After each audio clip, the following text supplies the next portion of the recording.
Welcome. In this video, I'll show you how to make a thumbnail for Gumroad.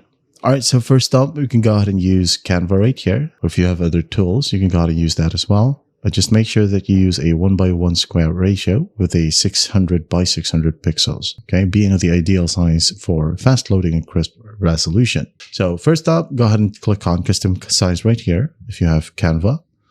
And then we are going to type down. Make sure you go ahead and select pixels, and again 600 by 600. Now go ahead and click on create new design. And after that, go crazy with the design right here. Now, if you're trying to sell digital items like Notion templates, ebooks, or brushes, well, you can go ahead and place a screenshot of your product inside a realistic 3D device frame, like an iPad, laptop, or book spine. All right. So for example, we have here a phone like this one. So just go ahead and change the photo right here, however you want.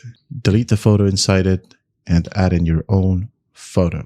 And then just go ahead and limit the text. Use no more than 3 to 5 words in a bold, whatever font you wanted to use. All right. And mention only the product name or its primary benefits. Just like this one. It's pretty simple. All right. And then once that's done, you can now then go ahead and download it. Download. Save it wherever you want. And then go ahead over to your products. Let's say I'm just going to go ahead and choose like that. Next.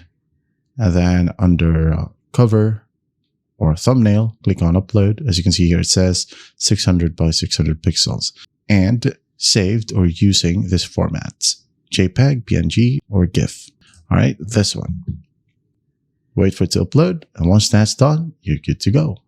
That's how simple it is to make thumbnail for Gumroad. Just go crazy with Canva right here.